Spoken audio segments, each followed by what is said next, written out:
Okay po, meron tayong simple at libreng tips para sa inyo. Ito lagi ko tinuturo, di ba? Iinom lang ng maligamgam na tubig, pwede sa umaga, at least sa buong araw, di ba? Sinasabi natin, lunas sa maraming sakit. Okay? Parami ng parami yung mga benefits. Papakita ko. Tapos tingnan natin yung medical studies, di ba? Syempre, bilang internist, bilang cardiologist, tingnan natin yung pag-aaral. Ano yung ebidensya na may tulong sa katawan yung pag-inom ng tubig. Lunas siya sa sakit at pag-iwas siya sa sakit. Libreng-libre, kahit mahirap, walang pera, kahit pulubi, pwede to gawin. Sa mga sakit, bigay ko muna yung lista ng mga sakit na matutulungan ng tubig. Mga sakit sa kidney, yan. May bato sa bato, kidney stone, tubig ang lunas. UTI, urinary tract infection, pag hindi ganun kalala, tubig lang, pwede na. Pwede nga hindi na mag-antibiotic kung mild lang ang UTI. Pampaganda ng balat, tubig din. Lagi nangangasim, may GERD, gastric reflux, di ba? May gastritis, tubig din. Lagok lang ng lagok, maligamgam na tubig, maganda yan. Headache, karamihan ng headache, migraine, dehydration, tubig din. Init ng panahon, baka ma-heat stroke, tubig din. Nag-LBM, tubig din. Meron pa mga bagong pag-aaral ngayon sa tubig. Magugulat kayo, heart failure. Pinag-aralan nila yung mga taong humihina ang puso. Nakita nila, yung mga taong humihina ang puso, mahina pala uminom ng tubig.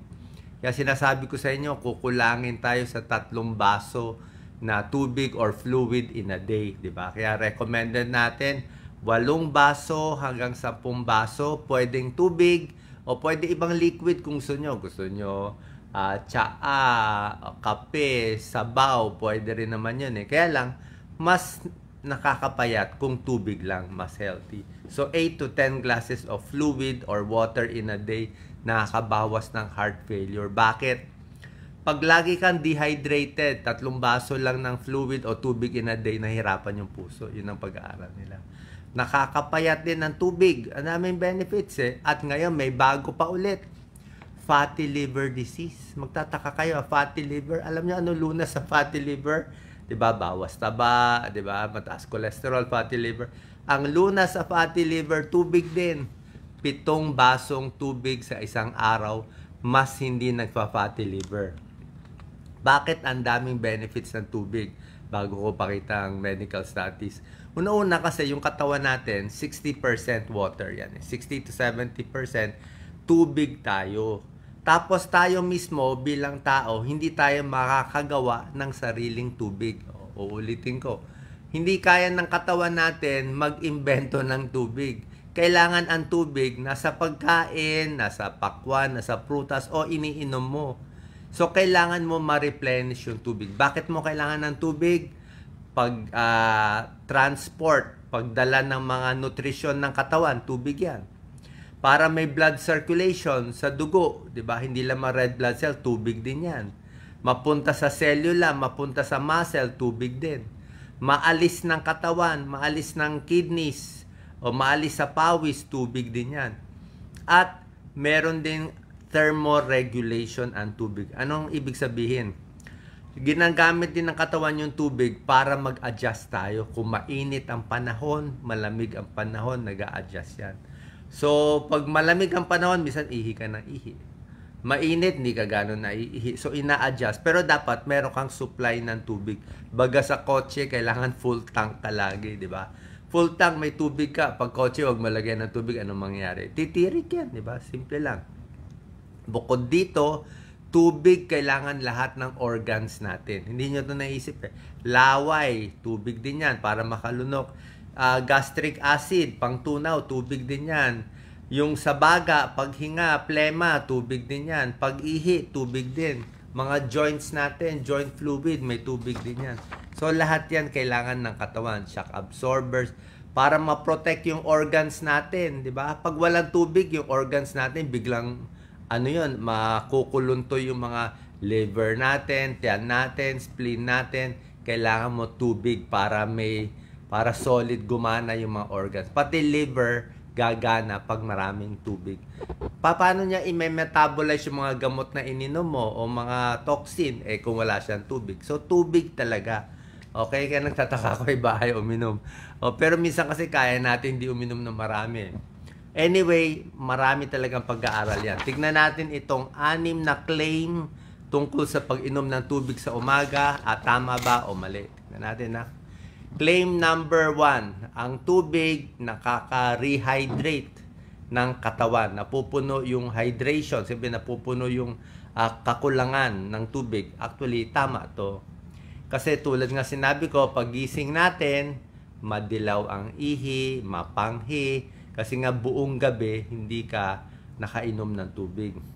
Tapos, pagising mo sa umaga, kaya nga pinakamagandang maligamgam na tubig, pag uminom ka 1 baso, 2 baso, o mamaya pagkakain mo 1 baso pa, so umaga nakatatlo ka na, o pwede na yan, aabot ka na 8 to 10 glasses sa maghapon. Pero kahit nakainom ka, hindi ka pa agad hydrated. Yun lang sinasabi. Ibig sabihin, minsan delayed Uminom ka na ng maraming tubig, bago pumunta yung tubig sa katawan, ma-absorb ng mga cellula, ng mga organs, medyo may delay ng ilang oras. So, hinahabol mo pa. Kasi nga buong gabi, hindi ka nakainom. So, ang tip dito, dapat ang pag-inom ng tubig maganda, balance throughout the day. Para hindi ka mauubusan. Pero tama yon to rehydrate the body. Claim number 1 yan. Claim number 2, ang pag-inom ng tubig sa umaga, bago kumain, nakakabawas ng calorie ng kinakain, mas busog ka. Tunay ba o hindi? Actually, tunay. May pag-aaral din yan, may medical studies. Pag uminom ka ng 1 baso, 2 basong tubig bago kumain, yung makakain mo bawas ng 13%. Kasi nabusog ka na sa tubig Di mo na mapupuno, hindi ka na makakadalawang platong kanin Medyo mas konti na lang. Pero itong pagbawas ng calorie na kinakain mo, pwede rin naman to sa tanghalian o sa hapunan. Inom ka rin ng 1 basong tubig bago kumain. Pwede rin. Pero ang nakakagulat dito, ito po, may konting kakaiba dito sa pag-aaral Yung mga matatanda daw, mga edad 40, 50, senior, pag uminom sila ng tubig bago kumain, yun daw mas hindi sila mapapakain. Pero yung kabataan na edad, teenager o 20s, kahit pa inumin mo ng tubig, lalamon pa rin. Kakainin pa rin niya lahat. Parang baliwala lang.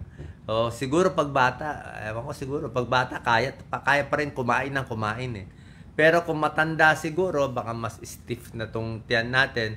Pag pinuno mo ng tubig, mas napapayat na siya. Mas pumapayat. Pero yung mga bata, pag uminom ng tubig, maganda pa rin for hydration yan, di ba? Para hindi ka dehydrated. Number 3 claim, tunay ba? Drinking water in the morning, nagpapapayat ba? Ito, magugulat kayo. Nakakapayat ba ang pag-inom ng 8 to 10 glasses in a day? Bukod sa nabubusog tayo sa pag-inom, meron pang bagong pag-aaral. Ang pag-inom ng tubig ito, water-induced thermogenesis. Anong ibig sabihin nito? Water-induced thermogenesis. Pag uminom tayo ng tubig, ito, meron tubig dito. Maligamgam na tubig. Yan. Okay? Hindi ko naman sinabi hot water. Ganito lang, maligamgam. Hot water, maganda kung masakit ang tiyan mo, masama pakiramdam mo. Pero pag ako, normally, maligamgam na tubig at room temperature. Pag ininom ko to, lalo na nakainom ako ng 8 to 10 glasses in a day, ano ba temperatura ng katawan natin? 37 degrees, di ba? Tayo mainit Ito, malamig to. Siguro mga 25 degrees to. So, pag nainom mo yung tubig, yung katawan mo, iinitin niya to. Yun na tinatawag na thermogenesis. Iinitin niya. So, pag ito nalagay sa katawan mo, after 1 hour, ang init nito, kasing init na ng katawan natin. Parang niluluto niya to Parang binoboil niya. Hindi mo binoboil, hinihit niya. So, pag yung katawan natin uminom ka 8 hanggang 10 basong fluid or water in a day, iinitin niya yan. Ang pagkatawan mo, pag iniinit niya to, napapagod siya. May metabolic, bumibili sa metabolism mo. Okay? Nakakapayat yun. Okay? So, pag inom mo lang ng tubig, 0 calories, mababawasan ka 48 calories in a day, mababurn mo. Okay? Kasi yung metabolism mo, tataas ng 24%. So, pag inom ka lang ng tubig, gaganda metabolism mo, pinapainit ng katawan, papayat ka pa. Okay? Yung 48 calories, marami yan. In 1 year, 17,000 calories mawawala, 5 pounds mawawala sa'yo. So, in short, yung malakas uminom ng tubig, dapat mas nakakapayat. Yun ang pinapakita ng pag-aaral. Claim number 4. Ang pag-inom ba ng tubig, pampaganda ng mental performance, sabihin, ng utak, ng talino, ng pagtest sa school, pagtrabaho, actually, tunay din. Pag dehydrated kasi, mahina ang mental performance. Hindi maka-memorize, hindi makaisip, kasi dehydrated. Kahit mild dehydration lang less alertness, less concentration, short-term memory, mahina. Kaya dapat talaga inom ng tubig. Hindi pwede dehydrated para sa utak natin. Claim number 5. Ang pag-inom ba ng tubig nakakatanggal ng toxin sa katawan? Tunay ba o hindi? Actually, partly true din to. Kasi yung kidneys natin talaga taga-alis ng toxin Okay? Sabi lang dito, sa pag-aaral, mas marami kang toxin sa katawan, talagang ilalabas ng kidneys mo. Mapapaihi ka. Pero para nga mapaihi ka, kailangan meron ka ng supply ng tubig sa katawan mo. Nase-sense ng katawan mo, ay maraming dumi. Kaya ilalabas ng kidneys mo. So, totoo to, natatanggal niya yung toxin. Pero kung wala ka naman nakain na wala namang ganong toxin yung katawan mo, kahit uminom ka, okay lang, ihi lang lalabas. Ang pag-inom ba ng tubig, maganda rin ba sa balat? Ang balat natin, 30% water. Pag dehydrated, kulubot. Diba? Kulubot. So, pag iinom ng tubig, mas maganda yung balat natin. Kaya nga tayo nagmo-moisturize pa Claim number 6, ito. Mas maganda ba hot water, lukewarm, maligamgam, o cold water? Yan ang tatlong argument. Ngayon, syempre, para sa akin naman, pwede naman kung sanay kayo sa cold. Diba? Bata pa kayo, gusto nyo malamig. Walang kaso, pwede naman malamig O gusto nyo hot, pwede rin naman pag may sakit. Pero dito, ang recommended nila, mas gusto nila yung lukewarm, yung maligamgam. Bakit? Yung medyo mainit-init na tubig, hindi ko naman sinabi sobra init. Yung mainit-init, maganda sa digestion talaga. Pamparelax ng sikmura. Diba pag masakit ang tiyan mo, gusto mo mainit Parang nagtatai ka, masakit ang tiyan mo, may sakit ka, gawin mo medyo warm. Okay, tsaa. Tapos malanghap mo pa, matanggal yung sipon mo, parang suob, matanggal mo pa yung plema mo. So, warm water, mas maganda sa tiyan, mas matutunawan, mas maganda pagbaba. Kung malamig kasi, minsan nag-i-spasm hindi maganda. Okay? Pero kung bata ka, kailan iinom ng malamig? Ay kung mainit siguro, mainit ang panahon, o mahi-heat stroke, mahi-heat exhaustion, pwede medyo malamig. Wala naman masama doon, di ba? Paano mainit di ba? Pero basically, kung kumakain lang, warm water, maganda. Maganda rin sa metabolism natin. Meron din nagsasabi, ito, tunay ba to? Hindi. Ang cold water daw, maganda daw sa metabolism. Diba sinabi ko, pag maligamgam, nakaka-burn ka 48 calories. Pag cold, marami ka rin mababurn na calories. Pero doon sa pag-aaral, parang conflicting pa hindi pa rin ganun ka-sure. Wag din sobrang cold. Minsan yung cold na parang yelo na parang almost ice water na, parang medyo malamig na masyado Kung bata siguro okay, pero sa mga senior, tumatanda, sa tingin ko, lukewarm, warm, a little better, mas relax yung katawan natin. At yan po. So nakita nyo, ang daming benefits, simple, lunas sa sakit, pag-iwas sa sakit, pag-inom ng tubig, tulad ng sinabi ko, para malinaw, ang recommended 8 to 10 glasses of water, hindi lang water, pwedeng fluid. Pwedeng, kung kunwari, ang tubig mo, 4 na baso lang. Tapos, nagbuko ka sa baso.